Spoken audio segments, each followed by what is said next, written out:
మొదటగా మన తండ్రిని దేవునికి కృతజ్ఞతాస్తుతులు చెల్లిస్తూ ఉన్నానండి.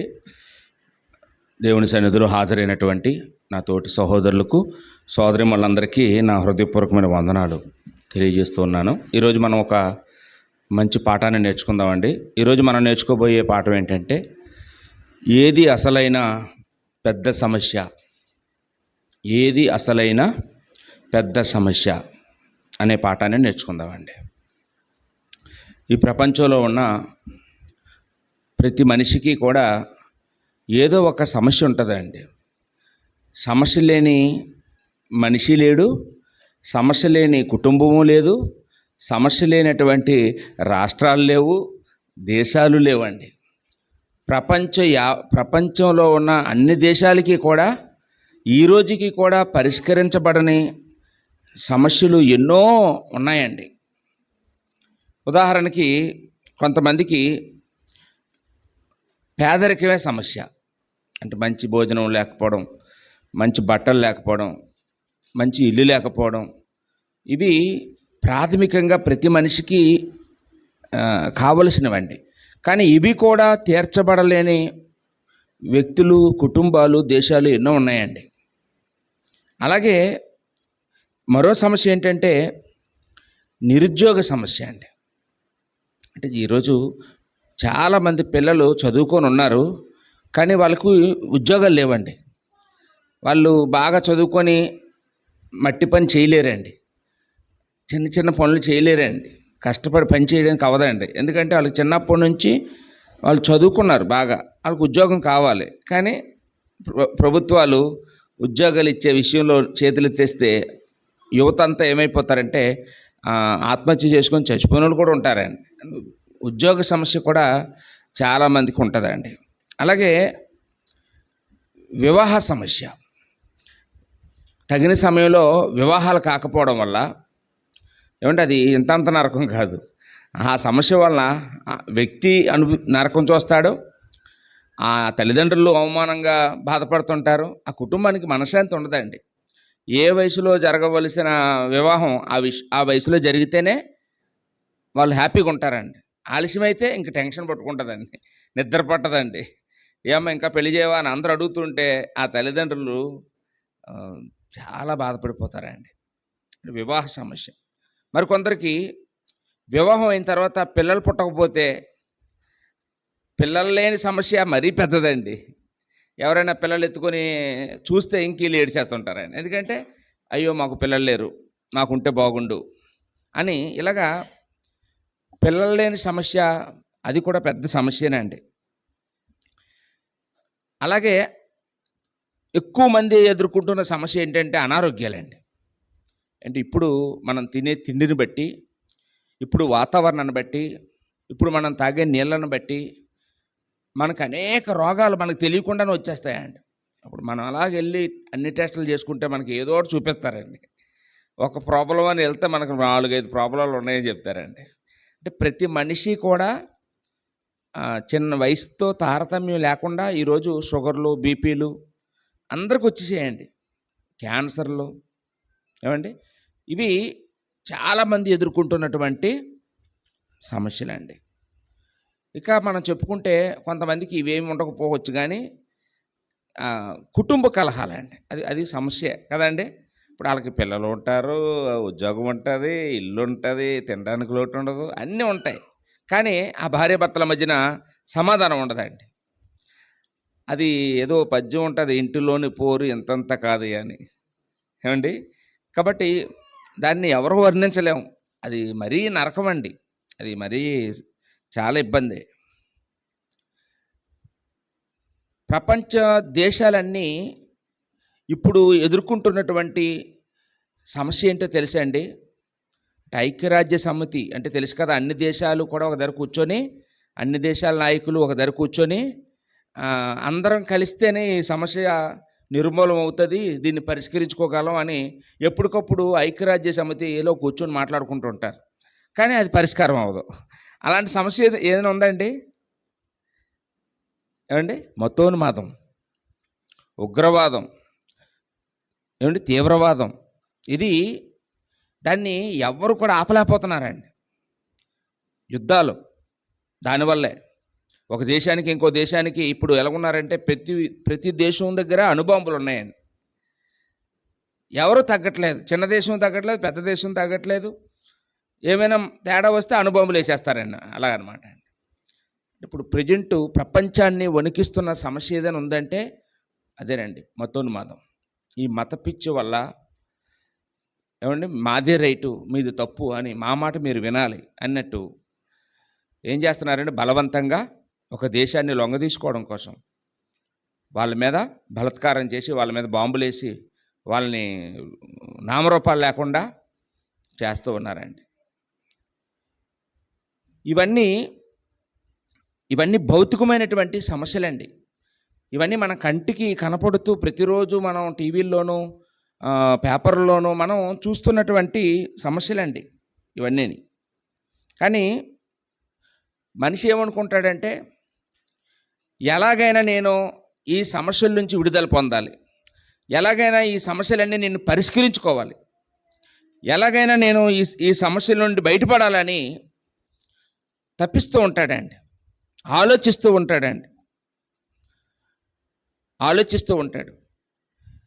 వీటి గురించి ఆలోచన చేస్తూ ఇంకా కొత్త సమస్యల్లో చిక్కుపోతుంటాడండి. ఇప్పుడు పేదరికం అనే సమస్య ఉందండి, లేకపోతే నిరుద్యోగం అనే సమస్య ఉందండి. ఇప్పుడు ఏం చేస్తాడండి, నిరుద్యోగం వచ్చింది, ఉద్యోగం లేదు, ఖర్చులకు డబ్బులు లేవు, ఇల్లు గడవాలి. అప్పుడు ఏం చేస్తాడండి, ఈ సమస్యని ఎలా పరిష్కరించుకోవాలి? అప్పుడు ఆలోచిస్తే ఏదో తప్పుడు పని, ఏదో ఒక దొంగతనం, ఏమంటే ఏదో ఒక నేరం, ఒక వ్యభిచారం, ఇలా ఏదో ఒక చట్టాన్ని అధిగమించి ఈజీగా డబ్బులు సంపాదించడం కోసం మనిషి చేస్తుంటాడు. అలాగా ఈరోజు అదే పరిష్కారం అనుకుంటూ అసలైన సమస్యలో చిక్కుపోతున్న వాళ్ళు కోకొల్లలుగా ఉన్నారండి. ఈ సమస్య గురించి ఎవరు కూడా పట్టించుకోవట్లేదు. ఏంటంటే ఆ సమస్య పాపం అనే సమస్య అండి. ఈ సమస్యకి ఇది కేవలం ఒక వ్యక్తికి సంబంధించిందో, లేకపోతే ఒక కుటుంబానికి సంబంధించిందో, ఒక దేశానికి సంబంధించిందో కాదండి. ఈ ప్రపంచంలో ఉన్న ప్రతి మనిషి ఎదుర్కొంటున్న సమస్య. ఇప్పుడు బీపీ అందరికి ఉండకపోవచ్చు, షుగర్ అందరికి ఉండకపోవచ్చు, అప్పులు అందరికి ఉండకపోవచ్చు, కలహాలు అందరికి ఉండకపోవచ్చు, ఈ నిరుద్యోగ సమస్య అందరికి ఉండకపోవచ్చు, పేదరికం అందరికి ఉండకపోవచ్చు. ఆ సమస్యలన్నీ కొంతమందికే ఉంటాయి, కొద్దిమందికే ఉంటాయి. కానీ పాపం అనే సమస్య వాళ్ళు వీళ్ళని తేడా లేదండి, చిన్నోళ్ళు పెద్దోళ్ళని తేడా లేదు, ఏమండి పేదోళ్ళు ధనవంతులని భేదం లేదు. అందుకే మనకు రోమాపత్రిక 3:23 మాట రాయబడిందండి, ఏ భేదము లేదు అన్నాడండి. ఏమండి, ఏ భేదము లేదు, అందరూ పాపం చేసి దేవుడు అనుగ్రహించు మహిమను పొందలేకపోతున్నారు.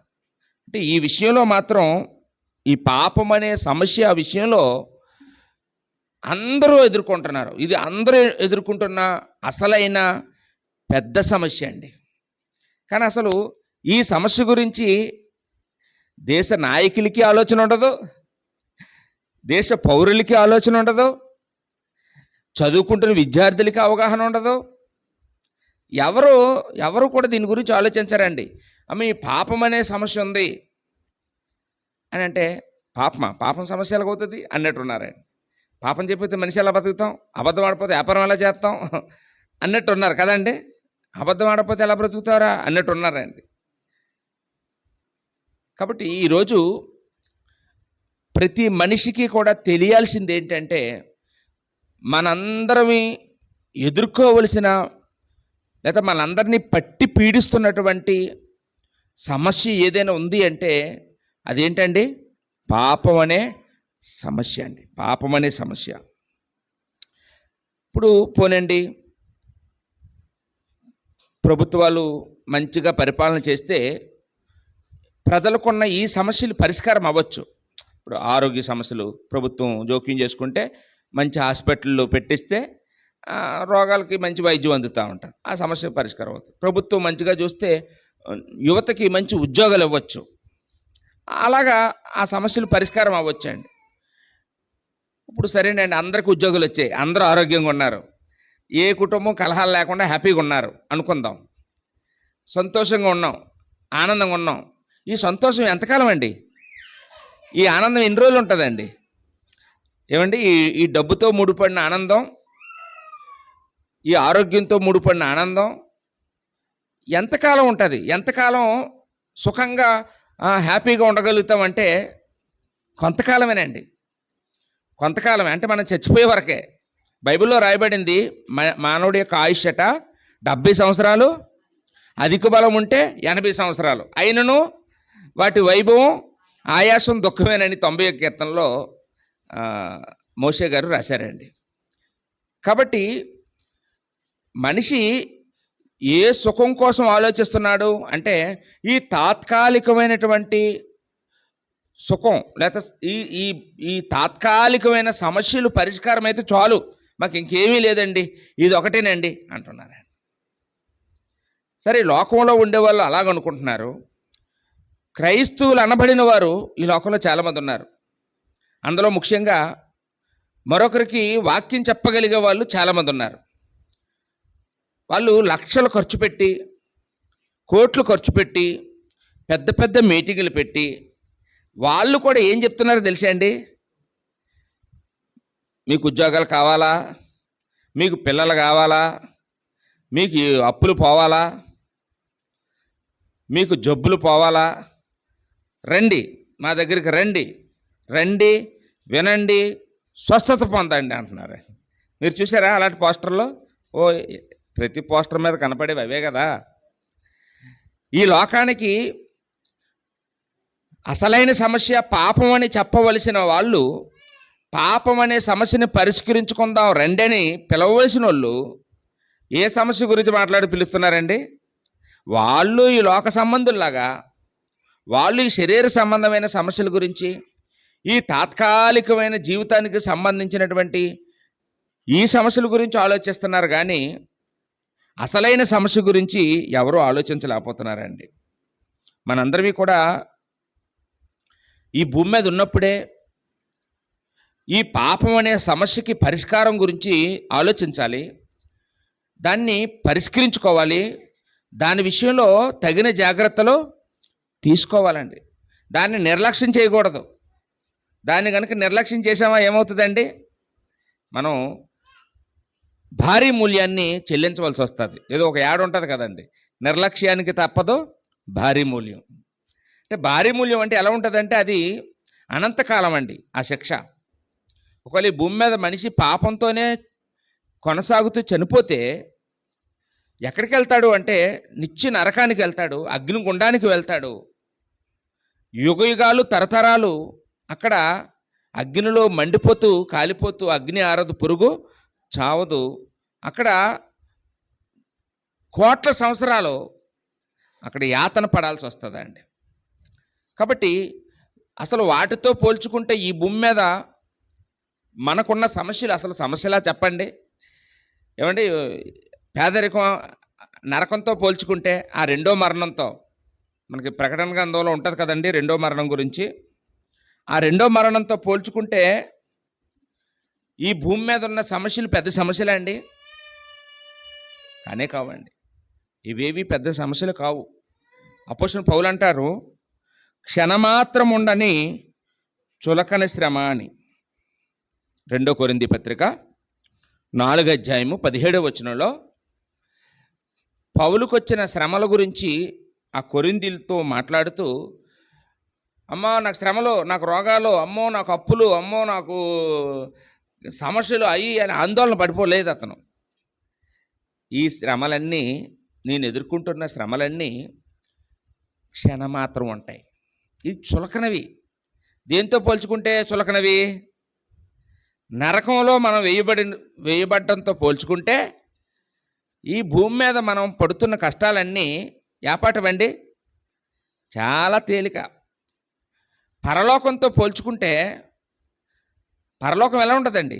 దేవుడుండే లోకం, పరిశుద్ధులుండే లోకం, ఆకలి దప్పికలు లేని లోకం పరలోకం, నిత్యానందం ఉండే లోకం, నిత్య జీవం ఉన్న లోకం.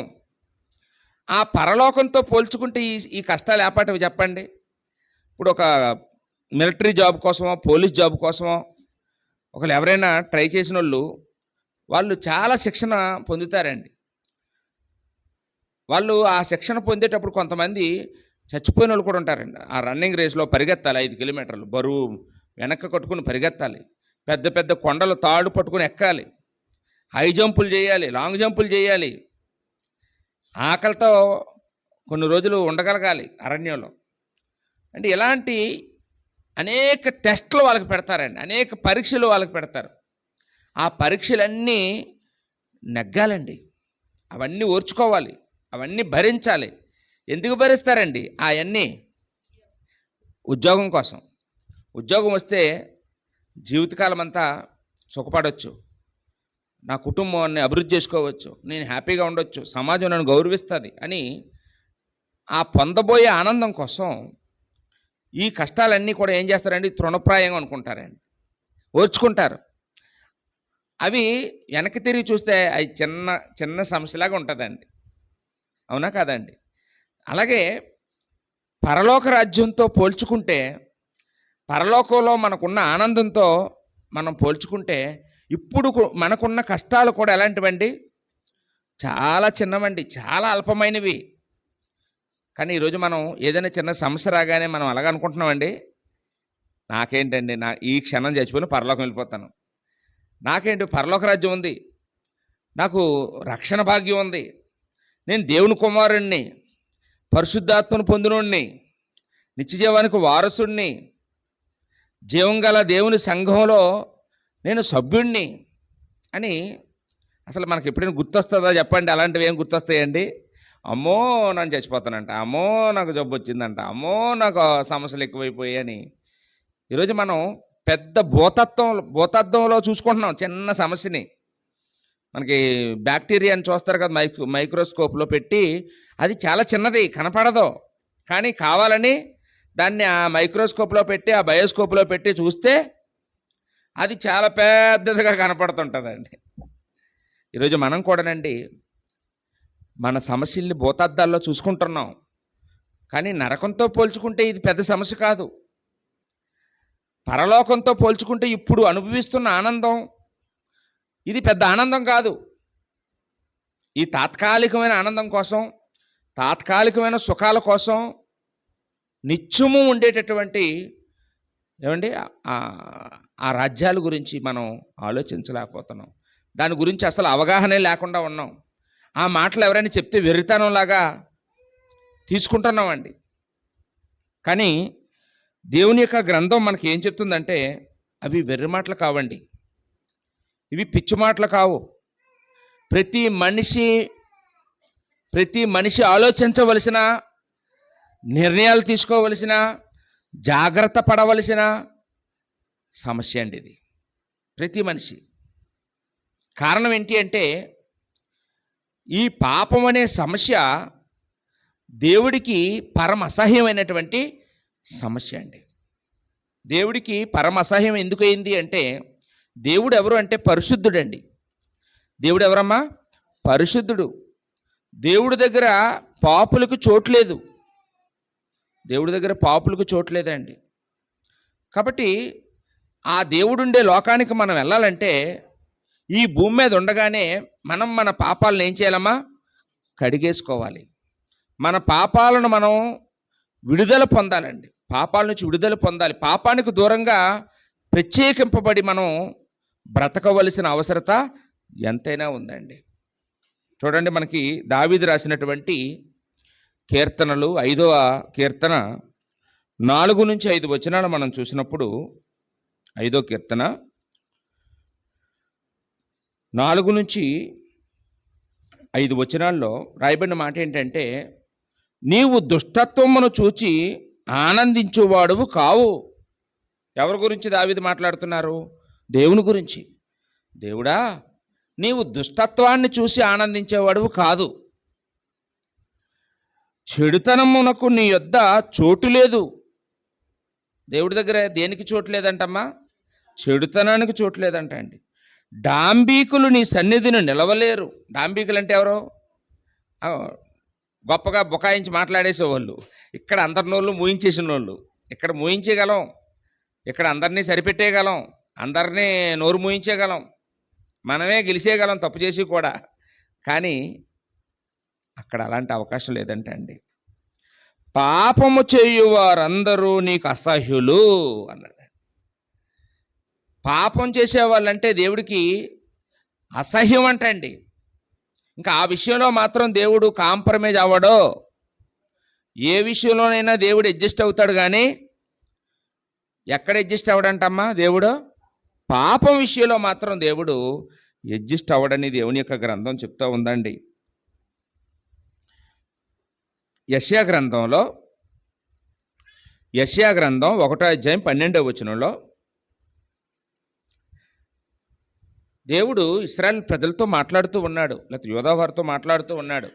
ఏమని మాట్లాడుతున్నాడు? నా సన్నిధిని కనబడవలనని మీరు వచ్చుచున్నారే, నా ఆవరణము తొక్కుటకు మిమ్మల్ని రమ్మన్నవాడెవడో.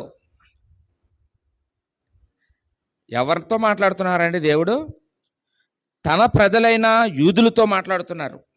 వాళ్ళందరూ కూడా సున్నత పొందినోళ్ళు, వాళ్ళంతా అబ్రహాం సంతానం, వాళ్ళ రక్తం అబ్రహాం రక్తం. ఏమంటే వాళ్ళు నిజమైన ఇశ్రాయేలీలు. దేవాలయంలోకి వెళ్ళడానికి వాళ్ళ దగ్గర అన్ని అర్హతలు ఉన్నాయి. కానీ దేవుడు ఏమంటున్నాడండి? అసలు మిమ్మల్ని రమ్మన్నవాడెవడో నా సన్నిధికి, నా సన్నిధిలో కనబడాలని మీరు వస్తున్నారు. ఎందుకు వస్తున్నారంటమ్మా? అంటే వాళ్ళు పాపాన్ని పరిష్కరించుకొని వస్తున్నారా? పాపంలో కొనసాగుతూ వస్తున్నారా? పాపంలో కొనసాగుతూ దేవుళ్ళలో కొనసాగడానికి వస్తున్నారండి. పాపంలో ఇప్పుడు ఏదో సామెత ఉంటుందండి, పల్లెటూరు అంట 10,000 కిలోమీటర్ల దూరం వాడిని తీసుకెళ్ళగలమంట అండి, కానీ అతనిలో ఉన్న పల్లెటూరుని తీసేయలేము. మన ఊరు అప్పుడప్పుడు వస్తుంటారు, శ్రీకాకుళం వాళ్ళు వస్తుంటారు. వాళ్ళు ఎలా ఇట్టే చూస్తే మనం చెప్పేస్తాం వీళ్ళు ఏ ఊరో. వాళ్ళు శ్రీకాకుళం వదిలేసి చాలా దూరం వచ్చేసారు, కానీ వాళ్ళలో మాత్రం శ్రీకాకుళం ఉంది. అది తీసేయలేము. వాళ్ళ భాష, వాళ్ళ యాస. ఏమండి, అది ఎంత నిజమో మనం కూడానండి. పాపంతో మనకున్న అనుబంధం చాలా సంవత్సరాలు మనం పాపంలో మనం బ్రతికున్న వాళ్ళం, పాపంలో కొనసాగిన వాళ్ళం, పాపాన్ని ఇష్టపడిన వాళ్ళం. పాపం వల్లే మేము ఆనందంగా ఉంటున్నాం, పాపం చేయడం వల్లే మా సమస్యలన్నీ పరిష్కరించబడుతున్నాయి. ఈరోజు మేము ఇలా ఉన్నామంటే దానికి కారణం ఆ పాపాలు చేయబట్టే అని అనుకుంటున్నాం. అలా అనుకున్నామండి. మన సమస్య పరిష్కరించబడాలంటే ఖచ్చితంగా ఈ పాపం చేసి తీరాల్సిందే, ఇంకో దారి లేదు అని మనం అనుకుంటున్నామండి. కానీ దేవుడు ఏమంటున్నాడంటే, నా సన్నిధికి మిమ్మలను రమ్మన్నవాడు ఎవడు అంటే, వచ్చిన వాళ్ళని రండి రండి అని మనం స్వాగతం చెప్తుంటాం. మన చర్చికి ఎవరైనా వస్తే వాళ్ళని గౌరవిస్తాం. మనకి దేవుడి దయ వల్ల ఒక కుటుంబం వచ్చారు చర్చికి, దేవుడి దయ వల్ల ఒక పెద్ద కుటుంబం నుంచి ఒక వ్యక్తి వచ్చింది మన దగ్గర, కానీ మనం వాళ్ళని ప్రేమగా చూస్తాం, వాళ్ళకి కుర్చీ వేస్తాం, వాళ్ళకి కూల్ డ్రింక్ ఇస్తాం. ఏమంటే వాళ్ళకి రెస్పెక్ట్ ఇచ్చి వాళ్ళని అభినందిస్తుంటాం మనం. కానీ దేవుడు ఏమనుకుంటాడు? అసలు వాళ్ళని రమ్మన్నవాడు ఎవరు? పిలిచినోడు ఎవడు? ఏమండి, పిలిచినోడిని తిడుతున్నాడు, వచ్చినోడిని తిడుతున్నాడు. ఏదో మాయమాటలు చెప్పి కొంతమందిని తీసుకొచ్చి కూర్చోబెట్టే ఇతన్ని తిడతాడు. చెప్పాల్సింది చెప్పకుండా, పాపం అనే సమస్య నీకు ఉందని చెప్పకుండా, దాన్ని పరిష్కరించుకోమని చెప్పకుండా, మారు మనసు పొందమని చెప్పకుండా, ఏయో అబద్ధాలు చెప్పి మోసం మాటలు చెప్పి ఈ లోకంలో ఉండే సమస్యలన్నీ పోతాయి రామ్మ అని చెప్పి తీసుకొస్తే ఆ పిలిచినోడికి శ్రమ ఉంది, ఆ వచ్చినోళ్ళకి శ్రమ ఉందండి. మనకి బాప్తిస్మ ఇచ్చిన యోహాను కనపడతారండి. బాప్తిస్మ ఇచ్చిన యోహాను కూడా గొప్ప సువార్త చేశాడండి. దేవుని రాజ్యం గురించి సువార్త ప్రకటించాడు. ఆయన సువార్త ప్రకటించినప్పుడు అనేకులు వచ్చి మారు మనసు పొంది వాళ్ళందరూ బాప్తిస్మ పొందారంట అండి. అలా బాప్తిస్మ పొందిన వారి సంఖ్య రోజు రోజుకి పెరిగిపోతూ ఉంటే ఆ ప్రాంతంలో ఉన్న శాస్త్రులు పరిచయులు అది చూసి, వీళ్ళందరూ పొందుతున్నారు, అంతో ఎంతో నిష్టగా ఉన్న మనం పొందకపోతే అసలు ఈ ప్రజల్లో మనకు గుర్తింపు ఉండదు, మనకు భక్తి లేదనుకుంటారు, మనకి దేవుడంటే ఇష్టం లేదనుకుంటారు అని ప్రజల దగ్గర మొహమాటం కోసం, ప్రజల దృష్టిలో గొప్ప భక్తులను అనిపించుకోవడం కోసం వాళ్ళు కూడా వచ్చి లైన్ కట్టారంట అండి. మత్తయి సువార్త 3వ అధ్యాయము 7వ వచనంలో రాయబడిందండి. మత్తయి సువార్త 3వ అధ్యాయము 7వ వచనంలో వాళ్ళు వచ్చారంటండి. అప్పుడు పరిసయ్యులలోనూ సద్దూకయ్యులలోనూ అనేకులు బాప్తిస్మము పొందవచ్చుట చూచి, సర్ప సంతానమా, ఏమని పిలిచాడండి వాళ్ళని? అబ్రహాము సంతానమా అని పిలిచాడా? దావీదు సంతానమా అని పిలిచాడా? అబ్బా, అలా పిలవట్లేదు. సర్ప సంతానమా అన్నాడు. అంటే అది సర్పం అనగానే వాళ్ళకి ఏది గుర్తొస్తుందంటే సాతాను గుర్తొస్తాడు. మీరు సాతాను సంతానం, మీరు అబ్రహాము సంతానం కాదు, సాతాను సంతానం, దేవుడి పిల్లలు కాదు, అపవాది పిల్లలు. ఏం వాళ్ళు బయటికి బాగున్నారు, వాళ్ళే పెద్దలు, వాళ్ళే మత పెద్దలు, వాళ్ళే మత గురువులు, వాళ్ళే భక్తిపరులు అని సమాజం నమ్ముతుంది వాళ్ళని. కానీ ఈ యోహాన్ అనే ప్రవక్త మాత్రం, లేకపోతే ప్రవక్తకి దేవుడు ఎలా మాట్లాడించాడంటే అక్కడ సర్ప సంతానమా, ఇంకేమన్నారండి అక్కడ? రాబో ఉగ్రత నుండి తప్పించుకునుటకు మీకు బుద్ధి చెప్పిన వాడెవరు? అందరికీ మీరే బుద్ధి చెప్తారు, కానీ అసలు మీకు బుద్ధి చెప్పేవాడెవరు? ఈయన పని ఏంటంటే తెల్లలేసిన దగ్గర నుంచి అందరికీ కూడా మతబోధ చేస్తూ ఉంటారు, అందరికీ వీళ్ళే చెప్తుంటారు తప్పులు, కానీ వీళ్ళు చేస్తున్న తప్పులు వాళ్ళకి కనపడటం లేదు. వాళ్ళు పాపంలోనే ఉంటూ వాళ్ళు దేవుడి సేవ చేస్తున్నారు. కాబట్టి వాళ్ళతో ఏమంటున్నాడండి? రాబో ఉగ్రత నుండి తప్పించుకోనట్టుకు మీకు బుద్ధి చెప్పువాడు ఎవడు? మారు మనసుకు తగిన ఫలములు ఫలించను. అప్పుడు వచ్చి బాప్తిసం పొందండి. ముందు బాప్తిసం కాదు, ముందు మారు మనసు పొందు.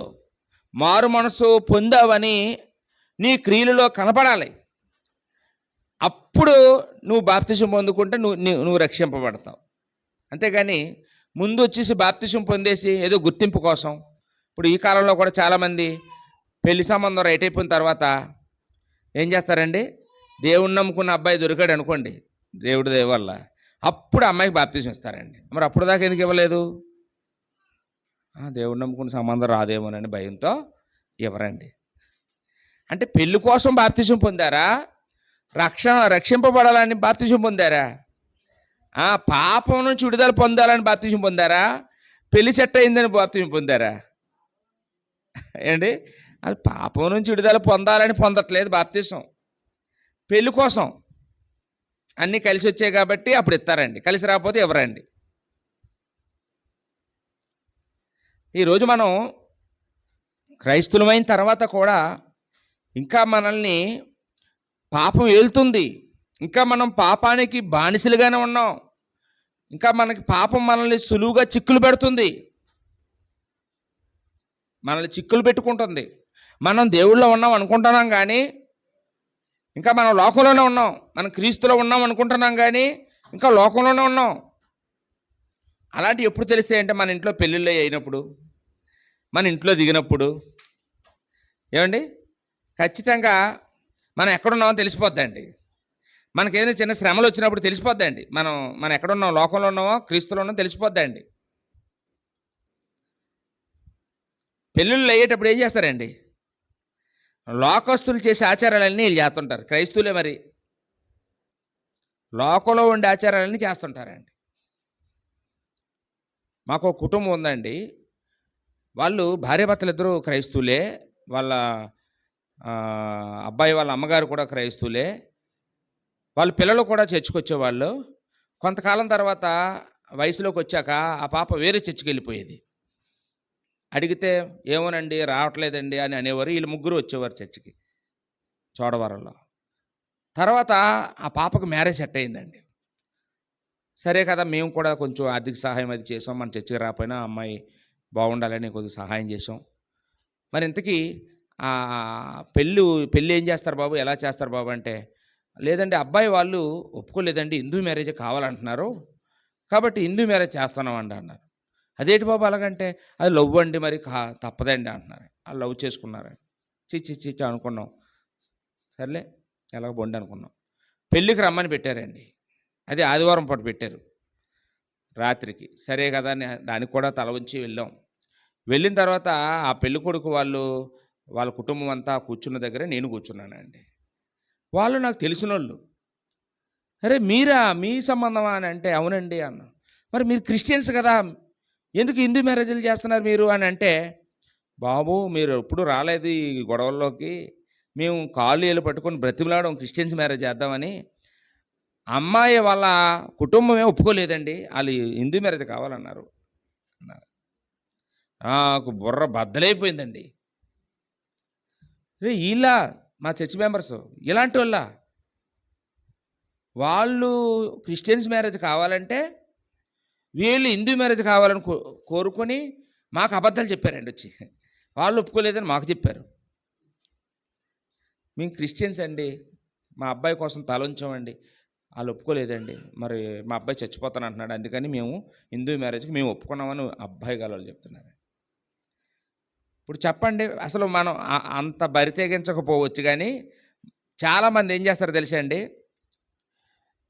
పెళ్లి చేయమని సేవకుల దగ్గరికొస్తారండి. కానీ డేటు పంతుల్ని అడుగుతారండి ఎళ్లి. క్రిస్టియన్సే వీళ్ళు. పలానా రోజండి పెళ్ళండి అని మాకేదో చెప్పేస్తారు. అవతలోళ్ళు ఒప్పుకోలేదండి, ఆ తారీఖున చేయమంటున్నారు అంటారండి. కానీ ఆ తారీఖు అవతలోళ్ళది కాదు. వీళ్ళు ఎక్కడికెళ్లారండి క్రిస్టియన్సు? పంతుల దగ్గరికెళ్ళి ముహూర్తం పెట్టించుకొని పాస్టర్ గారి దగ్గరికొచ్చి, "అమ్మ ఈ రోజు పెళ్లి చేసేయాలండి" అంటారండి. అలాంటోళ్ళు ఉంటారా? ఉండరండి? ఎక్కడున్నామండి? ఎక్కడున్నామండి మనం? క్రీస్తులో ఉన్నాం అనుకుంటూ లోకంలోనే ఉన్నామండి. ఏం మారామండి? ఏం మారి బాప్తిసం పొందామండి? ఇంకా పాపం అనే పెద్ద సమస్యలోనే ఉన్నాం. ఇంకా పాపం అనే సమస్యలోనే ఉన్నాం. ఇప్పుడు ఏదో సమస్య వచ్చిందండి. ఈ చికెన్ పాక్స్ వచ్చాయండి అనుకోండి. శ్రమ అది. శ్రమే కదా! అనారోగ్యం అది. లోకంలో వాళ్ళందరూ ఏం చేస్తారండి? ఏదో యాపరోడ్లో ఏయో తెచ్చి మంచాలకు కట్టడం, అక్కడ చెప్పులెట్టడం, చీపురు గట్ట పెట్టడం ఏదో చేస్తారండి. లోకంలో వాళ్ళు ఏదో చేస్తారు. క్రైస్తువులు ఏం చేస్తున్నారండి? ఈళ్ళు అదేనంట. కళ్ళు తెచ్చి పెట్టేస్తారంట. ఏమండి? సారా తెచ్చి పెట్టేస్తారంట. ఆళ్ళు ఏదడిగితే అది పెట్టేస్తారంట అండి. ఏంటిదండి వీళ్ళు క్రిస్టియన్సా ఈళ్ళు? వీళ్ళు క్రైస్తవులా? అసలు ఆలోచించండి. ఏ సమస్య అండి? ఏదండి సమస్య? పాపం అనే సమస్య అండి. పెద్ద సమస్య అండి. ఈ సమస్యలో మనం ఉంటే మనం ఇక్కడేమో ఏదోలాగా గట్టెక్కేస్తాం. ఇక్కడ అందరినీ నోరు మూయించేస్తాం. ఇక్కడ ఎవరి కళ్ళైనా కప్పేసి మనం చేసేసుకుంటాం. మనకున్న డబ్బును బట్టో, మనకున్న అధికారాన్ని బట్టో మనం ఇక్కడ జయించేస్తాం. కానీ నరకం ఉందండి. అగ్నిగుండం ఉందండి. అది రెండో మరణం అండి. ప్రకటన గ్రంథం 20 అధ్యాయం 14వ వచనంలో మాట రాయబడిందండి. ప్రకటన గ్రంథం 20 అధ్యాయం 14వ వచనంలో అగ్నిగుండం అది రెండవ మరణం అని దేవుడు అక్కడ చెప్పాడండి. అంటే పాపం చేసిన మనిషికి భూమి మీద సుఖం ఉండదు. ఒకవేళ ఉంటే అది తాత్కాలికమైన సుఖం. చచ్చిపోయిన తర్వాత కూడా ఏముండదమ్మా సుఖం? ఖచ్చితంగా ఉండదు. పాపం మనల్ని శిక్షిస్తుంది, ఏలుతుందండి. 6వ కీర్తన 8వ వచనంలో దావీదు మాట్లాడుతూ ఆయన కూడా హెచ్చరిస్తున్నాడు. దావీదు కూడా ఏమని? పాపము చేయువారులారా మీరందరూ నా యొద్ద నుండి తొలగిపోవుడి. దావీదు తన చుట్టూ ఉన్న తన స్నేహితులతోనో, బంధువులతోనో, తనవారు అనుకుంటున్న వారితోనో అంతవరకు కలిసి ఉన్నాడు. కానీ వాళ్ళు పాపంలో కొనసాగుతున్నారని తెలిసిన తర్వాత ఇంకా అలాగే ఉన్నాడండి, అలా లేడంటే అండి. ఏం చేస్తున్నాడమ్మా? నా దగ్గర నుంచి తొలగిపోండి, నా దగ్గర ఉండొద్దు, నా దగ్గర రావద్దు, నాతో మాట్లాడకండి, నాతో స్నేహం చేయకండి, దయచేసి నన్ను వదిలేయండి, నన్ను వదిలేయండి అన్నాడు. అంటే ఏంటండి ఇది అంటే పరిశుద్ధుడండి దావీదు. అందుకే దేవుని హృదయానుసారుడు, దేవుని చిత్తానుసారుడని ఆయనకి పేరు ఎందుకు వచ్చిందమ్మా? దావీదు అలా బ్రతుకుతున్నాడు కాబట్టి ఆ మాటలు అనగలిగాడండి. నిజంగానే దేవుడు పాపుల్ని అసహించుకుంటాడా? నిజంగానే దేవుడు పాపుల్ని ద్వేషిస్తాడా అంటే నిజమేనండి. ఇందాక మనం 5వ కీర్తన 4-5 వచనాల్లో చదివినట్టు దేవుడు పాపులందరినీ దేవుడు ఏం చేస్తున్నాడమ్మా? పాపం చేసిన వారందరినీ దేవుడు అసహించుకుంటున్నాడని అక్కడ రాయబడింది కదా. ఎవరినైనా అసహించుకున్నాడా? దేవుడు ఎవరినైనా శిక్షించాడా? పాపం చేయడం వల్ల ఎవరైనా నష్టపోయారా అని మనం చూస్తే మొట్టమొదటగా మనం పరలోకంలో దేవదూతల గురించి రాయబడిందండి. పరలోకంలో ఉన్న దేవదూతల్లో కొన్ని దేవదూతలు పాపం చేసేయంటండి. ఆ దేవదూతలు మనసులో పాపం చేసేయంటండి, ఆలోచించేయంటండి. ఎప్పుడు మా బతుకులు ఇంతేనా, మేము దేవుడిలాగా ఉండకూడదా, దేవుడు అంత స్థాయికి వెళ్ళకూడదా, మా సింహాసనం హెచ్చించుకోకూడదా, మేము గొప్పలు అవ్వకూడదా, మాకు ఎప్పుడు ఇంతేనా అని దేవుడి మీద వ్యతిరేకత ఒక దేవదూత పురుగొలుపుకొని, దేవదూతలన్నీ ఒకటై కొన్ని దేవదూతలన్నీ ఒకటై దేవుడి మీద తిరుగుబాటు చేసేయండి. అదే పాపం. గ్రీకులో పాపాన్ని ఏమంటారంటే అమర్త్య అంటారండి. అమర్త్య అంటే అర్థం ఏంటంటే గీత దాటుట అని అర్థం. దేవదూతలు ఏం చేసేయండి? గీత దాటాయి.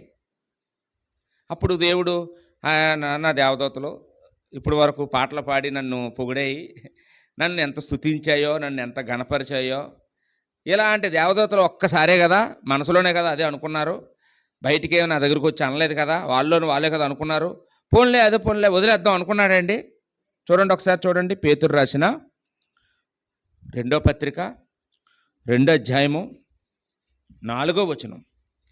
పేతురు రాసిన 2వ పత్రిక 2వ అధ్యాయము 4వ వచనంలో, దేవదూతలు పాపము చేసినప్పుడు దేవుడు వారిని విడిచిపెట్టక పాతాళ లోకమందలి కటిక చీకటి గల బిలములోనికి త్రోసి తీర్పుకు కావలలో ఉంచుటకు వారిని అప్పగించెను అన్నాడు. కాబట్టి దేవుడు పాపం చేసినటువంటి దేవదూతల్ని క్షమించి వదిలేలేదు. మీరు నా దగ్గర ఉండడానికి తగినవారు కాదు, మీరు ఇక్కడి నుంచి పొండి అని భూమి మీదకి ఏం చేశాడంటమ్మా? లేకపోతే పాతాళ లోకంలో ఉన్న ఒక చీకటి లోకంలోకి వాళ్ళని బంధించేశాడు. కట్టిక చీకటిగా బిలంలోకి వారిని తోసివేసి బంధించినట్టుగా అక్కడ మనం చూస్తూ ఉన్నామండి. అలాగే మరొక ఉదాహరణ ఎవరంటే మొట్టమొదటి మానవులైన ఆదాము హవ్వలండి. ఆదాము హవ్వలు కూడా పాపం చేశారా?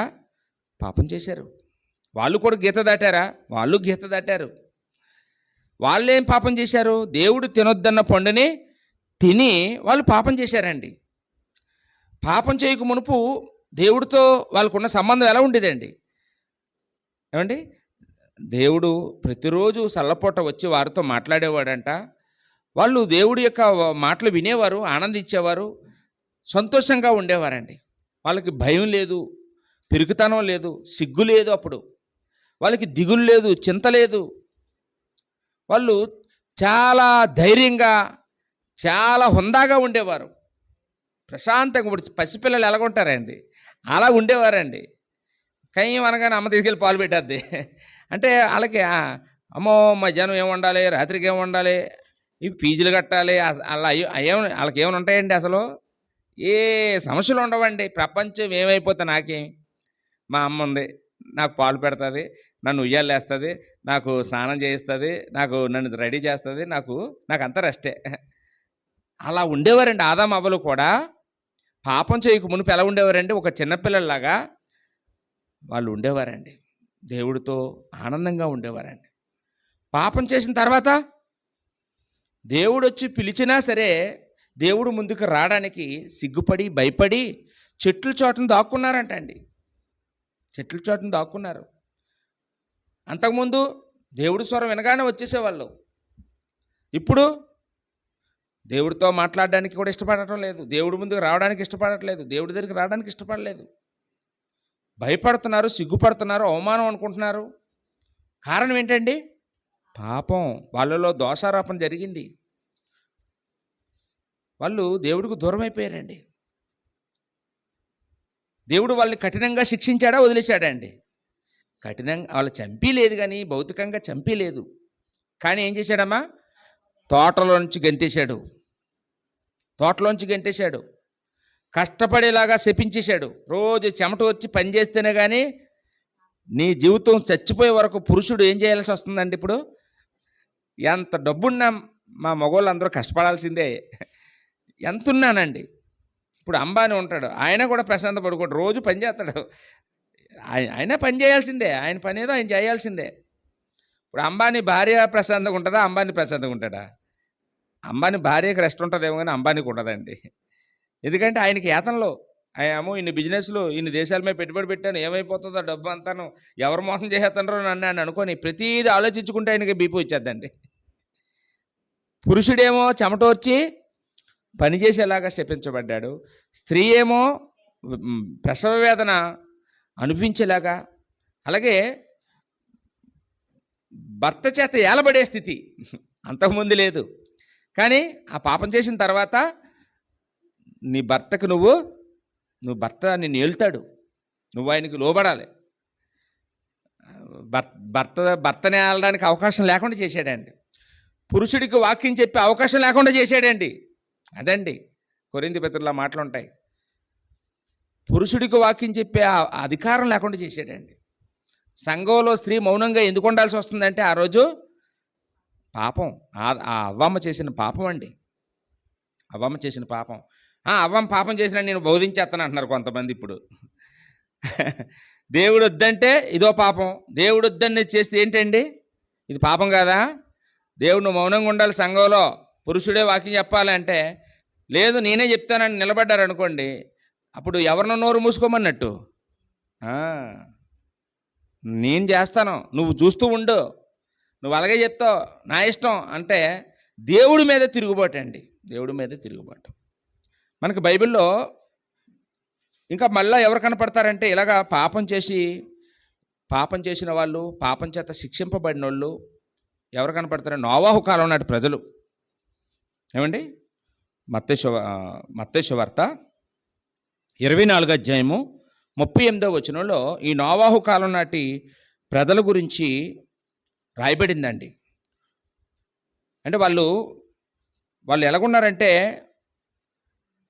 ఏంటి, తినుచు తాగుచు పెండ్లికిచ్చుకుంటూ ఇల్లులు కట్టుకుంటూ వాళ్ళు అలాగే ఉన్నారంటే. నోవాహు కాలంలో దేవుడు అనేవాడు ఉన్నాడని వాళ్ళకి అస్సలు అవగాహన లేదండి. దేవుడు చూస్తున్నాడని, దేవుడు లెక్క అడుగుతాడని, మేమందరం పాపం అనే సమస్యలో చిక్కుకుపోయి ఉన్నామని అసలు అవగాహన లేదండి నోవాహు కాలం నాటి ప్రజలకి.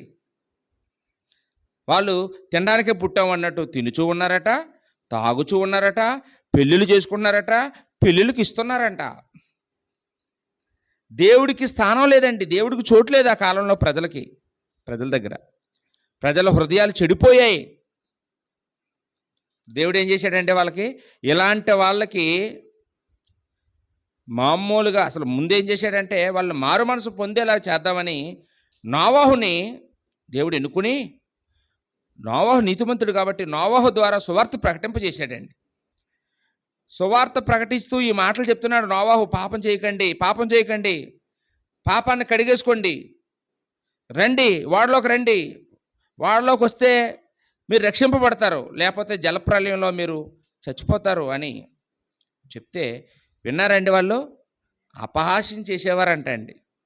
నోవాహుని చూసి అపహాస్యం చేశారంట అండి. పిచ్చోడు రాయి అలాగే చెప్తాడు, ఎప్పుడు పిచ్చి పాఠాలు చెప్తుంటాడని అతను చెప్పే మాటలన్నీ కూడా నవ్వులాటగా తీసుకొని నిర్లక్ష్యం చేసి ఆ చెప్పేటప్పుడు కూడా వినేవారు కాదంట ఆయన, మనసు పెట్టేవారు కాదు, సీరియస్గా తీసుకోలేదు ఆ మాటల్ని. ఒకరోజు రానే వచ్చింది జలప్రళయం. దేవుడు 6 అడుగులు మనిషికి బుద్ధి చెప్పడం కోసం అరారాతు పర్వతాలు సైతం ముంచేసేలాగా దేవుడు వర్షాన్ని ఆకాశ తూములు విప్పి కురిపించేశాడండి. ఎందుకంటే అంత పెద్ద వర్షం 6 అడుగులు మనుషులు ముంచేయడానికి? అంత అక్కర్లేదు కదా, ఏదో తాడి చెట్టు మునిగిపోయినంత అయితే చాలు కదా అనుకుంటాం మనం. మనిషి ఏం తెలివితో కూడా అనుకున్నారా? ఏమంటే ఏం చేస్తాడంటే పడవల మీద వెళ్ళిపోయి పెద్ద కొండ ఎక్కేస్తాడు. ఇప్పుడు మన ఏరియాలో మనకి పెద్ద కొండే మనకి ఎరుకోవడం మెట్ట. ఈ చుట్టుపక్కల ఊర్లో అందరూ ఆ మెట్ట ఎక్కేస్తారండి. వాళ్ళని ఇవన్నీ మునిగిపోతే, ఊర్లన్నీ మునిగిపోతే తెలివైన వాళ్ళండి. నేను ఇంతకంటే పెద్ద మెట్లు ఏమైనా ఉన్నాయి, మాడుగుల్లో ఏమి ఉన్నాయి పెద్ద పెద్దవి, పాండవుల కొండలు అయ్యో. భూమి మీద అన్ని పర్వతాల కంటే పెద్ద పర్వతం, ఎత్తైన పర్వతం, ఇప్పుడేమో సైంటిస్టులు ఏమో ఎవరెస్ట్ అంటున్నారు, బైబిల్ ఏమో అరారతు పర్వతం అంటుందండి. అప్పుడు వాళ్ళకి దగ్గరలో ఉన్న ఎత్తైన పర్వతం ఏదండి? అరారతు పర్వతం. అంటే చాలా ఉంటాయి, అందులో ఒకటి అది. అంద మీదకి వెళ్ళి దాగుండిపోతారేమోనని దేవుడు ఏం చేశాడండి? అది కూడా మునిగిపోయేలాగా చేశాడండి. ఎవ్వరు బతికే అవకాశం లేదు, వాడిలో ఉన్న వాళ్ళు తప్ప. అంటే దేవుడు పాపాన్ని ద్వేషిస్తున్నాడు, పాపం చేసేవారిని అసహించుకుంటున్నాడు. కానీ దేవుడు సేమ్ టైం మారు మనసు పొందాలని కోరుకుంటున్నాడు.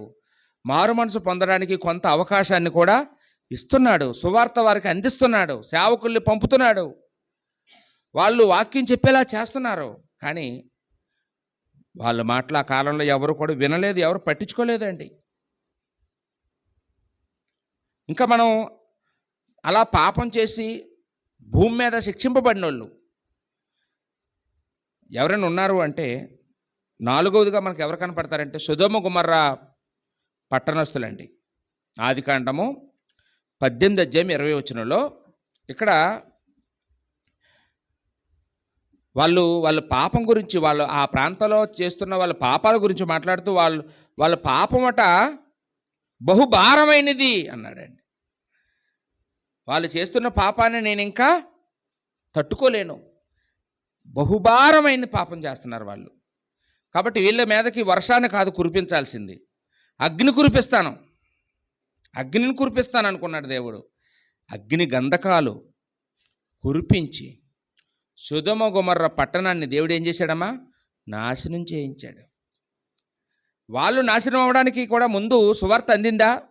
లోతు అక్కడికి వెళ్ళేలా చేశాడు దేవుడు. మనం ఇందాక చదివాం కదా, పేతురు రాసిన పత్రిక, మొదటి పత్రిక, 2వ పత్రిక, 2:4 కదండి చూసాము.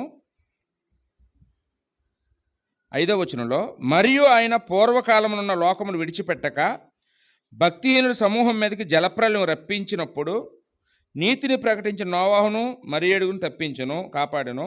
6 మరియు ఆయన సొదొమ గొమొర్రాలను పట్టణం భస్మం చేసి ముందుకు భక్తిహీనులకు వారికి వాటిని దృష్టాంతులకు ఉంచుటకై వాటికి నాశనం విధించి దుర్మార్గుల కామ వికారయుక్తమైన నడవడి చేత బహుబాధపడిన నీతిమంతుడగు లోతును తప్పించెను. 8 ఆ నీతిమంతుడు అంటే ఆ లోతు వారి మధ్యన కాపురముండి తాను చూచిన వాటిని బట్టి వినిన వాటిని బట్టి వారి అక్రమమైన క్రియల విషయంలో దినదినము నీతిగల తన మనస్సును నొప్పించుకొనుచూ వచ్చెను. అంటే లోతు ఏం చేసేవాడండి? వాళ్ళ కలిసిపోయేవాడా?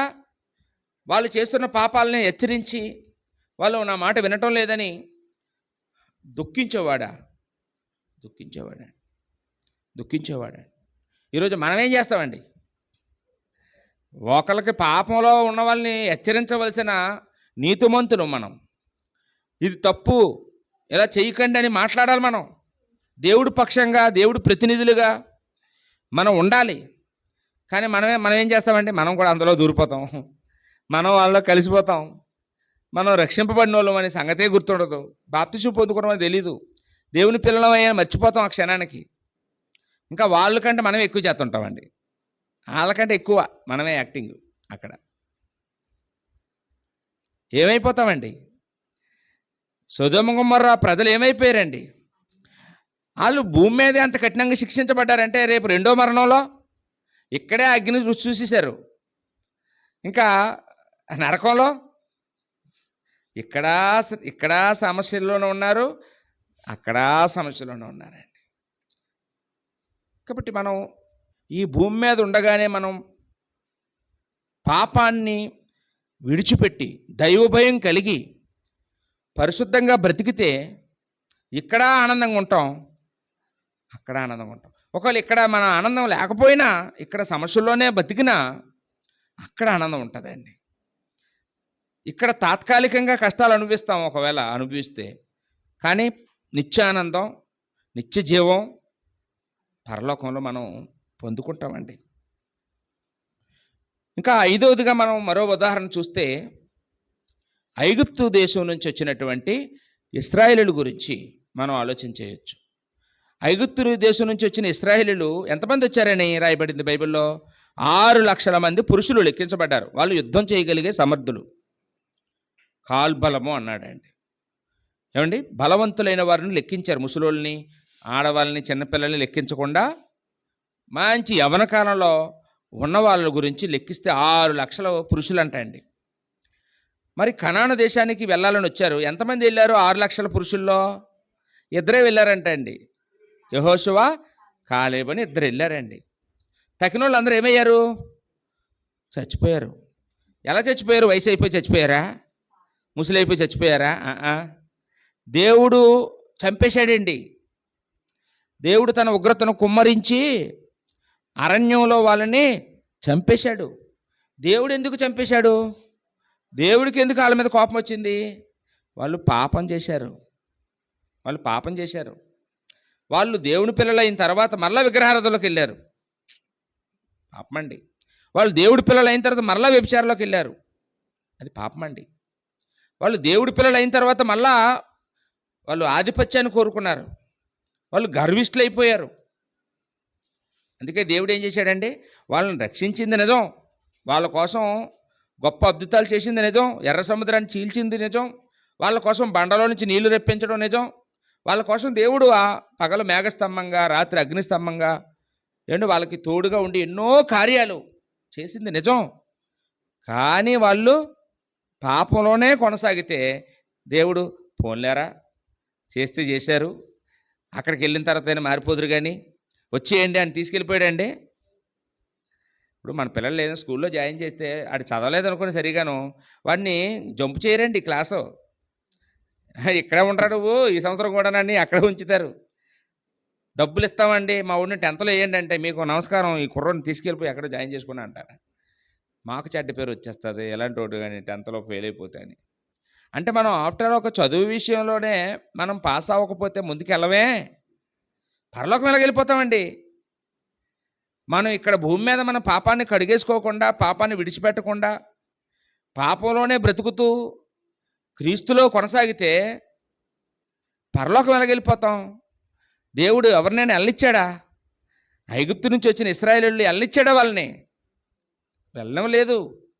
వాళ్ళ శక్తితో వెళ్ళగలిగారా? వెళ్ళలేకపోయారు. కాబట్టి మనకి ఇవన్నీ కనపడుతున్నాయండి. హెబ్రీ పత్రిక 3వ అధ్యాయము 16వ వచనం నుంచి 17వ వచనం వరకు మనం చూస్తే అక్కడ రాయబడిన మాట ఏంటంటే, విని కోపం పుట్టించిన వారెవరు? అంటే వాక్యం విన్నారా? వాళ్ళు విన్నారు. ధర్మశాస్త్రాన్ని అందరూ ఒకసారి వింటే 2 సార్లు విన్నారు. తల్లిదండ్రులు బ్యాచ్ ఒకసారి ట్రైనింగ్ పొందేశారు, మళ్ళీ వాళ్ళ పిల్లలు కూడా ట్రైనింగ్ పొందేశారండి.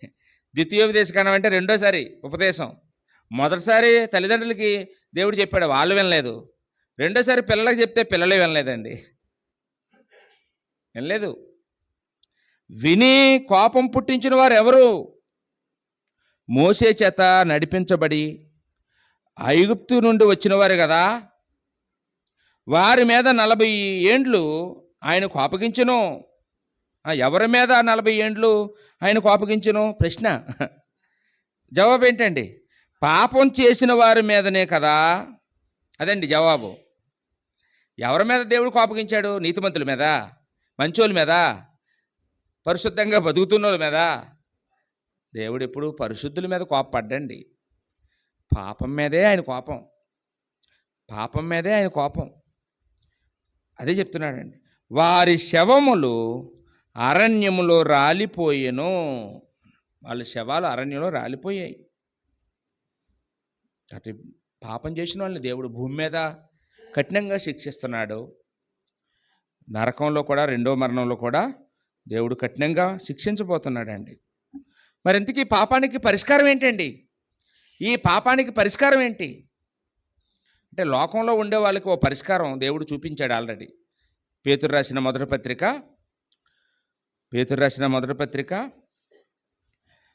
1వ అధ్యాయము 18-19 వచనాల్లో ఏమండి అక్కడ రాయబడిన మాట ఒకసారి చూస్తారా? పేతురు రాసిన మొదటి పత్రిక 1వ అధ్యాయము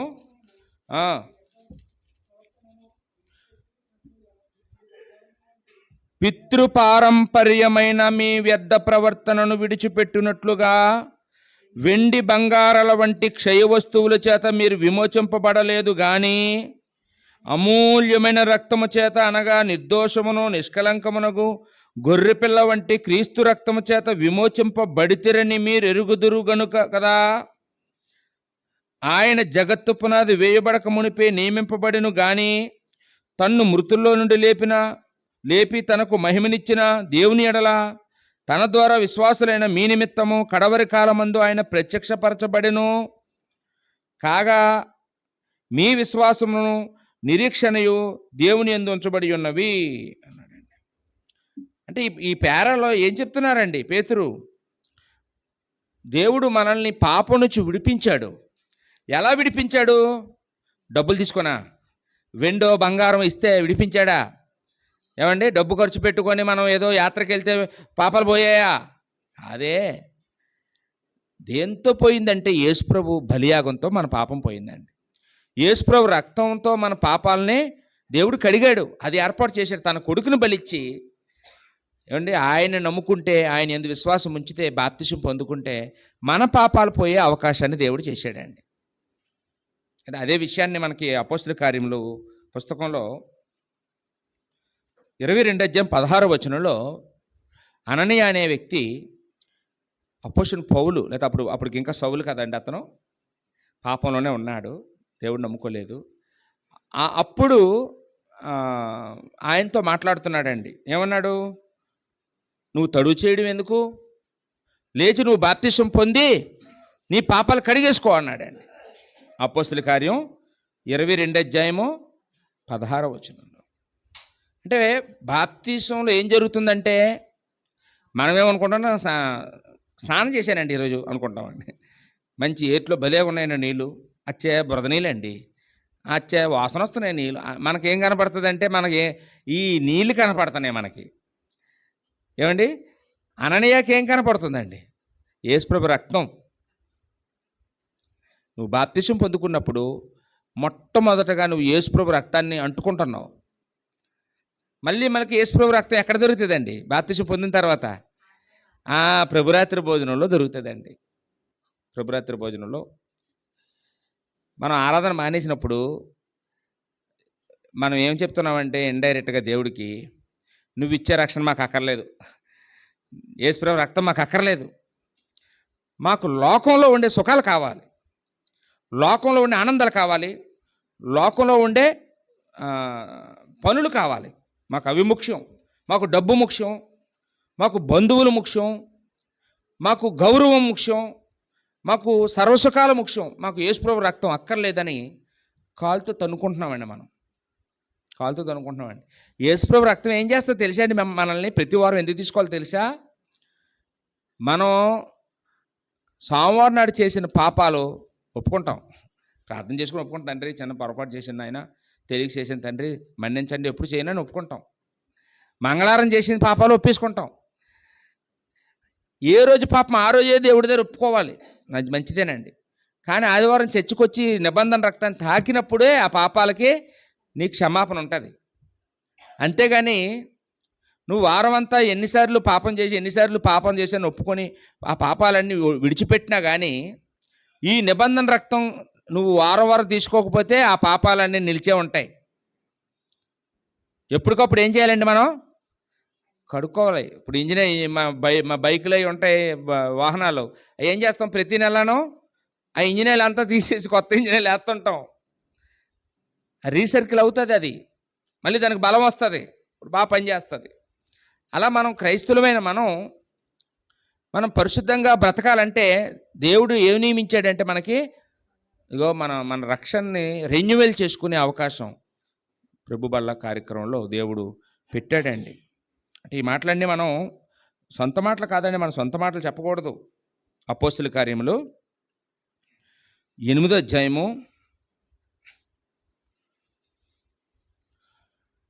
లేకపోతే హెబ్రీ పత్రిక చూద్దామండి. హెబ్రీ పత్రిక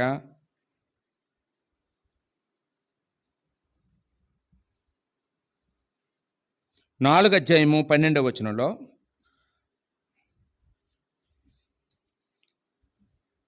హెబ్రీ పత్రిక 4:12 చదువుతామా? ఎందుకనగా దేవుని వాక్యము సజీవమై బలము గలదై రెండంచులు గల ఎటువంటి ఖడ్గము కంటేనో వాడిగా ఉండి ప్రాణాత్మలను, కీళ్లను, మూలుగులను విభజించునంత మట్టుకు దూరుచు హృదయం యొక్క, అంటే హృదయం ఎందుకు, హృదయంలోకి ఎందుకు వాక్యం వెళ్ళడం, పైపైన చెవులోకి వెళ్ళొచ్చు కదా అనుకుంటే, అందుకని మన హృదయం అంటే మన ఆలోచనలకి కేంద్రం. ఏది చేసినా హృదయం నిండి దాన్ని బట్టి చేస్తాం. మనం ఎవరు బలవంతం చేసి మనం పాపం చేయమండి. మనం హృదయపూర్వకంగా చేస్తాం, మన హృదయం ఒప్పుకుంటేనే చేస్తాం, మనం మనస్ఫూర్తిగానే చేస్తాం. కాబట్టి ఏమన్నా హృదయంలోకి వాక్యం వెళ్తే ఏమవుతుంది? తలంపులను ఆలోచనలను శోధించుచున్నది అన్నాడు. అంటే దేవుని యొక్క వాక్యం ఏం చేస్తుందంటే మనల్ని పాపం చేయకుండా ఆపుతుందండి. దేవుని యొక్క వాక్యం ఏం చేస్తుందండి? అది సజీవం కలదంట. వాక్యానికి ఎక్స్పైరీ డేట్ ఉండదు. మన మందులు ఉంటాయి, మందులకి ఎక్స్పైరీ డేట్ ఉంటుంది, పాలుకి ఎక్స్పైరీ డేట్ ఉంటుంది. అవి కొద్ది రోజులే పనిచేస్తుంది, తర్వాత పనిచేయవండి. దేవుడి వాక్యం ఏమండి? ఆ రోజు ఇశ్రాయేలీయులు చదువుకున్నారు, తర్వాత యేసు ప్రభు శరీరధరికి వచ్చిన కాలంలో మనుషులందరూ చదువుకున్నారు, ఆదిమ క్రైస్తవులు చదువుకున్నారు, వాళ్ళకు ఉపయోగపడింది. ఏమండి? ఇప్పుడు యేసు ప్రభు చనిపోయి 2000 సంవత్సరాలు, 2020, ఇది 2026, ఇప్పటికీ మనకి ఉపయోగపడుతుంది. తర్వాత మనం చచ్చిపోయినా మళ్ళీ కొన్ని తరాల తర్వాత వాళ్ళకి కూడా ఈ వాక్యం అందరినీ మారుస్తుందండి. దేవుడి వాక్యం ఎంత శక్తివంతమైందంటే, ఇది సర్వరోగ నివారణ అంటారు కదా. పెనిసిలిన్ ఇంజక్షన్ ఉంటుంది, తెలుసు కదా మీకు. అది కానీ మనిషికి పడింది అనుకోండి, ఆ ఇంజక్షన్ వేసుకుంటే అన్ని రోగాలు పోతాయంటండి. పెనిసిలిన్ అనేది సర్వరోగ నివారణి. అది అందరికీ పడదు, పడితే మాత్రం ఇంకా వాళ్ళు చక్కగా ఇంజక్షన్ ఎప్పటికప్పుడు వేసుకుంటుంటే చాలు, వాళ్ళకి అన్ని రోగాలు పోతుంటాయి. అంత శక్తివంతమైంది సర్వరోగ నివారణ. అది ఒంట్లో ఎక్కడ బ్యాక్టీరియా ఉన్నా పోతుంది, దానివల్ల ఇన్ఫెక్షన్ ఉంటే పోతుంది. అలాగే దేవుని వాక్యం కూడా ఎటువంటిదండి? సర్వరోగ నివారణి. మనలో ఏ రకాలైన లోపాలున్నా, ఏ ఏ ఏ ఏ దురాశలున్నా దేవుని వాక్యం మనం ప్రతి వారం వినాలి. ప్రతి వారం దేవుడి వాక్యం వింటూ ఉంటే వీలైతే ఇంకా ప్రతిరోజు వినాలి. మనకి డివోషన్లో ప్రతిరోజు వాక్యం అందుతుంది, ప్రతిరోజు వినాలి. ఎందుకు వినాలి? ఆచారమా? కాదు.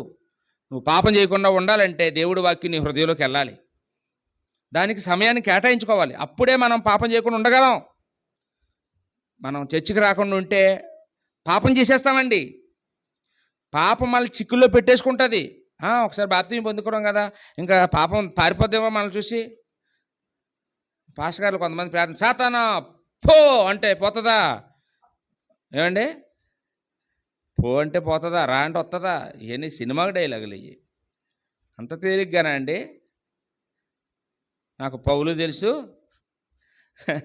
నాకు యేసు ప్రభు తెలుసు, నువ్వెవడు రా అన్నదంట అండి.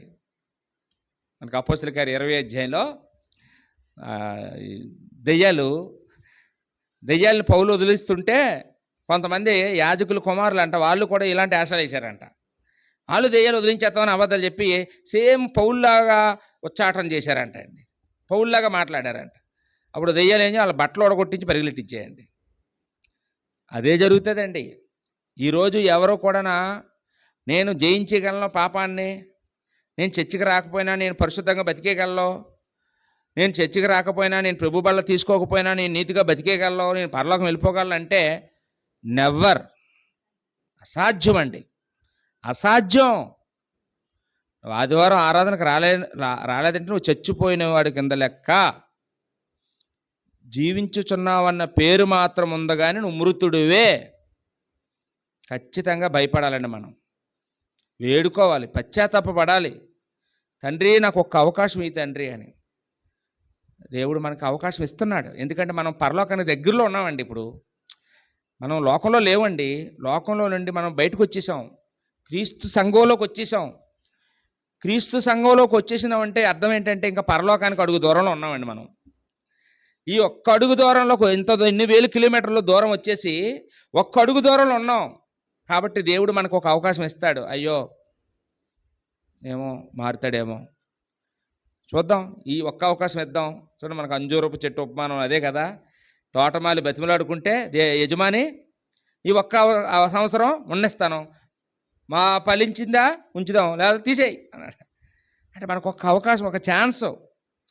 సొదొమ గొమొర్రా వాళ్ళకి లేదు, మనకుంది ఛాన్స్. దేవుడు ఇచ్చాడండి. ఎందుకంటే మనం దేవుని పిల్లలమయ్యాం కదండి. దేవుడు తన పిల్లల్ని తను ఏమంటే దూరం చేసుకోవడం ఆయనకి ఇష్టం. మన పిల్లలు చెడ్డోళ్ళైనా మనం దూరం చేసుకుంటామా? ఊరందరూ అసహించుకున్నా మనం మాత్రం ప్రేమిస్తాం. ఎందుకంటే మన కడుపును పుట్టిన పిల్లలు, మన పిల్లలు, మనం కన్నాం, మనం పెంచాం. అది ఎలాగో దేవుడు కూడా తను స్వరక్తమిచ్చి సంపాదించిన సంఘం అండి మనం. కాబట్టి మనం ఎలాగ మనల్ని వదిలేసుకుంటాడు దేవుడు? అందుకనే దేవుడు మనకు ఒక మారు మనసు పొందే అవకాశాన్ని దేవుడు మనకి ఇస్తున్నాడు తప్ప చేతకాక కాదు. మనల్ని చంపడం చేతకాక కాదు.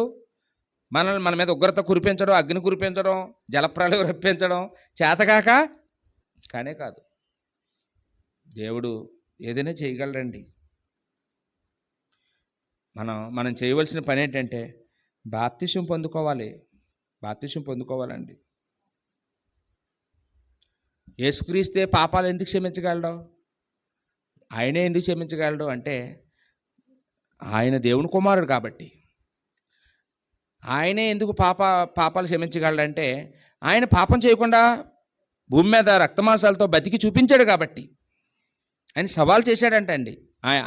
అప్పటి కాలపు మనుషుల ముందునే సవాల్ చేశాడంట, నాలో పాపం ఉన్నదని మీరు ఎవరైనా నిరూపిస్తారండి అని. ఒక్కడు కూడా చెయ్యతలేదంటండి. కారణం ఆయనేనండి. పాపం చేయకుండా మనుషుల్ని కాపాడగలిగేది ఎవరంటే ఆయనే. ఇప్పుడు నేనే పని నేను చేయకుండా అందరికీ చెప్తే ఎవడైనా వింటాడే? నా మాట వింటాడండి ఎవడైనా? ముందు నువ్వు మారు అంటారు, అవునా కాదండి? ముందు నీ కుటుంబాన్ని మార్చుకో, లేదా నీ ఇంటిని మార్చుకో, నీ పిల్లలకు బుద్ధి చెప్పుకో, నీ భార్యకు బుద్ధి చెప్పుకో అంటారండి.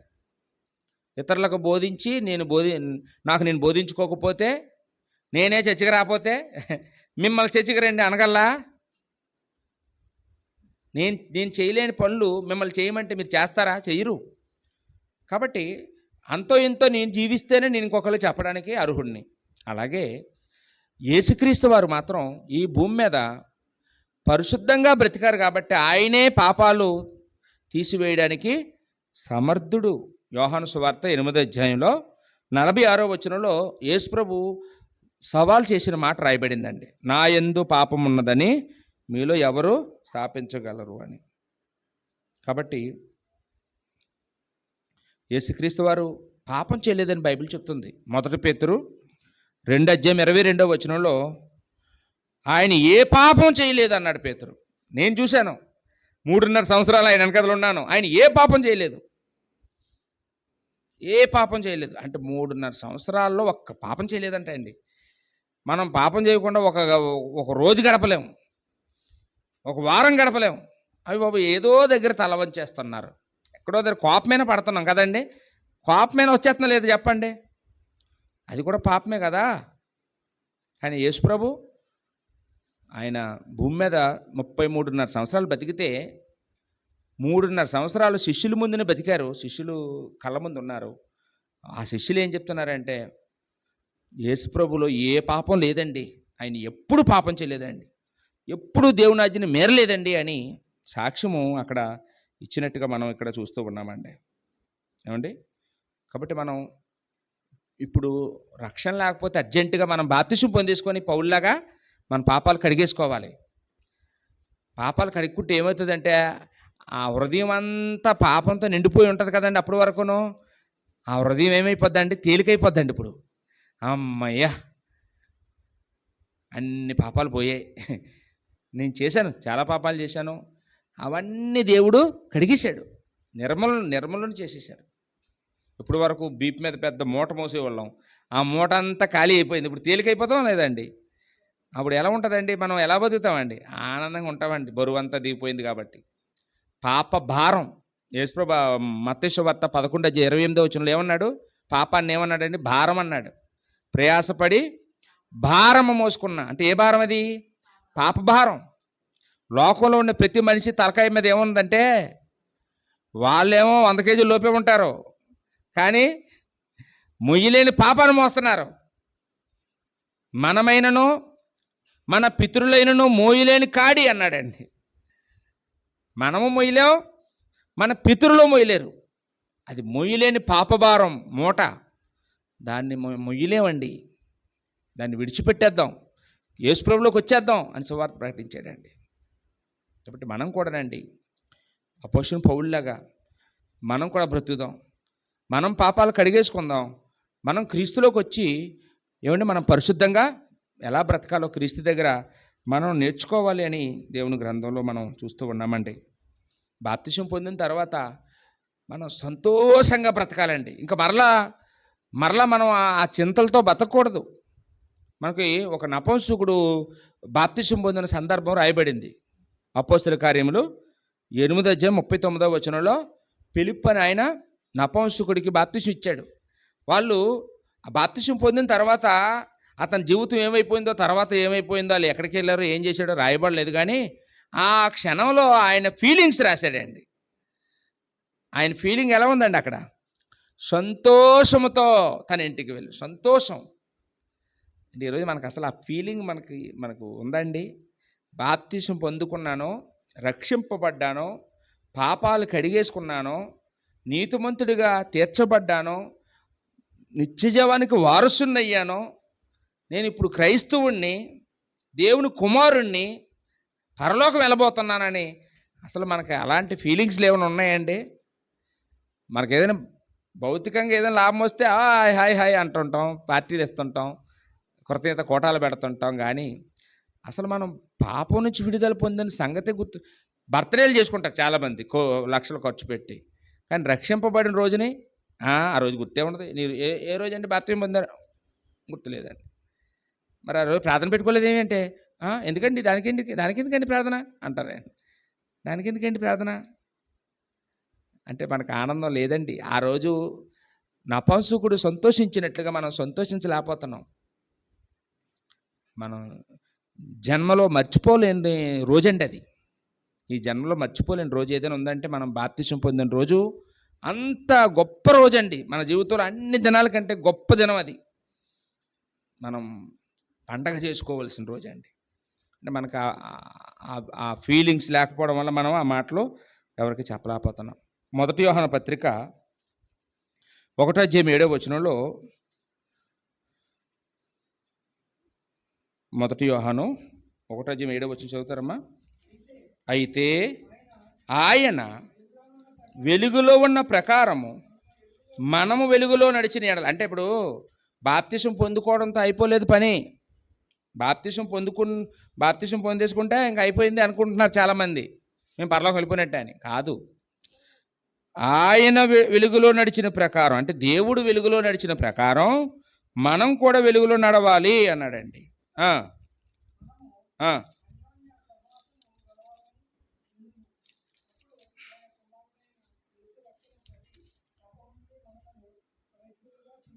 అంటే ఇక్కడ స్టెప్పులు కనపడుతున్నాయండి మనకి. మొదట ఏంటంటే బాప్తిసం పొందిన తర్వాత మనం వెలుగులో, దేవుడు వెలుగై ఉన్నట్టు మనం కూడా వెలుగులో నడవాలంట. అప్పుడు మనం వెలుగులో నడిస్తే దేవుడితో అన్యోన్య సహవాసం గలవారమే ఉంటాం. అంటే వెలుగులో నడవడం అంటే ఏంటి? చీకట్లో నడవకుండా ఉండడం. అంటే పాపంలో ఉండకుండా పరిశుద్ధతలో ఉండాలి. పాపులతో ఉండకుండా పరిశుద్ధులతో ఉండాలి. అంటే లోకంలో ఉండకుండా సంఘంతో ఉండాలి. సంఘ కార్యక్రమాలకి హాజరవ్వాలి. సంఘంలో బ్రతకాలండి. సంఘాన్ని హత్తుకొని ఉండాలి. అదండి దేవుడితో సహవాసం చేయడం. అప్పుడు సహవాసం చేసే వారు ఏమవుతారండి? అప్పుడు ఆయన కుమారుడైన యేసు రక్తము ప్రతి పాపము నుండి మనల్ని పవిత్రులుగా చేయను. మనం చర్చి మానేసి, సహవాసం మానేసి, దేవుడితో వెలుగులో నడవడం మానేస్తే బాప్తిజం పొందుకున్నా సరే మనం పాపంలోనే ఉంటాం, నరకానికి వెళ్ళిపోతాం. ఇంకా వాళ్ళకంటే ఎక్కువ శిక్ష మనకు ఉంటుందండి. కానీ మనం సంఘాన్ని విడిచిపెట్టకుండా సంఘంతో కలిసి ఉంటే, సహవాసంలో ఉంటే, దేవుడి పిల్లలతో ఉంటే ఏమవుతామండి? యేసుప్రభు రక్తం ఏం చేస్తుంది? మన పాపాలని కడిగి పవిత్రులు చేస్తుందండి. నువ్వు వారమంతా చేసిన పాపాలని ఏది క్షమిస్తుందంటే యేసుప్రభు రక్తం క్షమిస్తుందండి. అంటే నేను పాపాలు చేసేయండి, యేసుప్రభు రక్తం మిమ్మల్ని కడిగేస్తుంది అని చెప్పడం లేదండి. తెలియక చేసిన పాపాలండి. పొరపాట్లు చేస్తాం, మానవ సహజమండి. ప్రతి మనిషి కూడా తప్పకో పరిస్థితుల ప్రభావం బట్టో ఏమండి వాళ్ళకున్న ఇబ్బందులు బట్టో పాపం చేయాల్సి వస్తుంది. ఏదో పాపం చేస్తున్నాం. మనం పాపం చేయలేదంటే అబద్ధం ఆడుతున్నాం. ఖచ్చితంగా పాపం చేస్తున్నాం. నేను చేస్తున్నాను, మీరు చేస్తున్నారు, మనందరం చేస్తున్నామండి. నీతిమంతులు ఒకడు లేడు, అందరూ పాపులే. కానీ బుద్ధిపూర్వకంగా చేయకూడదు. బుద్ధిపూర్వకంగా అంటే వాక్యం అర్థమైన తర్వాత, వాక్యం బాగా నేర్చుకున్న తర్వాత మనం పాపం చేయకూడదండి. పాపం చేస్తే ఇంకా పాపానికి బలి ఇంకా ఉండదు. అప్పుడు ఇంకా క్షమాపణ ఉండదు ఇంకప్పుడు. కానీ తెలియక చేసిన అపరాధాలు మాత్రం అవి ఎన్ని అపరాధాలైనా మనం తెలియక చేస్తే ఖచ్చితంగా యేసుప్రభు రక్తం ఏం చేస్తుందని రాయబడిందండి ఇక్కడ? క్షమిస్తుంది, పవిత్రుల్లో చేస్తుంది, క్లీన్ చేసేస్తుంది. మనకి డెటాల్ సోపు ఏడాది వస్తుంటుంది. అప్పుడేమో బోల్డ్ క్రిములు ఉంటాయి. సబ్బుతో స్నానం చేసిన వెంటనే ఒకటో రెండో అందరి మీద పెడతాడు ఇంకాను. కానీ యేసుప్రభు రక్తం ఒక్కటి కూడా లేకుండా క్లీన్ చేసేస్తుందండి ఆదివారం పూట. అలాగని చెప్పి మనం ఇక్కడికి వచ్చి మనం పాపిని ఇక్కడ కాదు ఆ జపం చేయాల్సింది. ఏ రోజు చేసిన పాపానికి ఆ రోజే మన ఇంటి దగ్గర జపం చేయాలి. ఇక్కడికి వచ్చేసి పాపం తండ్రి, పాపిని తండ్రి, పాపిని అంటుంటారండి. ఆదివారం నాడు మూటగట్టి ఇక్కడ పాపాలు ఇక్కడ ఒప్పుకోకూడదు. ఏ రోజే పాపం ఆ రోజే. ఆదివారం చర్చికి ఎందుకు వస్తామంటే వారమంతా దేవుడు కాపాడినందుకు కృతజ్ఞత చెల్లించడానికి. అందుకే కానీ ఇక్కడ ఒప్పుకోవడానికి కాదు, ఇక్కడ ఒప్పుకోవడానికి కాదండి. మన రక్షణను మనం రెన్యువల్ చేసుకోవడానికి వస్తున్నామండి. కాబట్టి మనకి ఈరోజు మనం నేర్చుకున్న పాఠం ఏంటండి అమ్మా? ఏది సమస్య, ఏది అసలైన పెద్ద సమస్య అంటే మన అందరం నిర్లక్ష్యం చేస్తున్నది ఏంటండి? పాపం. లోకాన్ని పాపం వెళ్తుంది. క్రీస్తు సంఘంలోకి వచ్చిన తర్వాత కూడా మనల్ని కూడా పాపం వెళ్తుంది. ఆ పాపం అనే సమస్య పెద్దదా? మనం ఇప్పుడు అనుభవిస్తున్న అనారోగ్యాలు, ఆర్థిక ఇబ్బందులు, అవమానాలు, నిందలు, శ్రమలు, కరువులు, ఈ పెద్ద ఇలా ఇప్పుడు అక్కడ ఆలోచించుకోండి. నరకంలో పడే శిక్షలతో పోల్చుకోండి. ఇక్కడ పొందుకున్న శిక్షలు పెద్దయా, అక్కడ పెద్ద శిక్షలు ఉంటాయా? ఇవే భరించలేకపోతే ఇక్కడే బుర్ర బదులు కొట్టుకొని చచ్చిపోదాం అనిపిస్తుంది మనకి అప్పుడప్పుడు. ఏమండి ఇక్కడే భరించలేకపోతే అక్కడ పరిస్థితి ఏంటండి? అక్కడ పరిస్థితి ఏంటి? ఇక్కడ తాత్కాలికమైన సుఖాలు ముఖ్యమా, పరలోకంలో నిత్యానందం ముఖ్యమా? అసలు ఆలోచించండి. ఇక్కడంతా మహా అయితే 70 సంవత్సరాలు 60 సంవత్సరాలు ఏదో రోగం వచ్చి పోతాం అండి. మనం ఉండాలన్నా ఉండలేము. ఏదో టైంలో మనం బయట తీసేస్తారు మనల్ని. మనకు ఒక రోజు మనం వండుకుని కూడి అక్కడ ఉండిపోద్ది, మనం చచ్చిపోతాం. మన బట్టలన్నీ అక్కడే ఉంటాయి, మన నగలన్నీ అక్కడే ఉంటాయి, మన ఆస్తులన్నీ మన పేరు మీద ఉన్నాయన్నీ ఎవడు తింటాడో, మనం పోతాం. కానీ పరలోకంలో మాత్రం నిత్యానందం అనుకుంటారు. కాబట్టి మనందరమే కూడా అసలైన సమస్య ఒకటి ఉందని, అది పాపమని, దాని విషయంలో మనం జాగ్రత్తలో తీసుకోవడానికి ప్రయత్నించేద్దామండి. ఓపికగా వాక్యమని మీకు నా వందనాలు చెల్లిస్తూ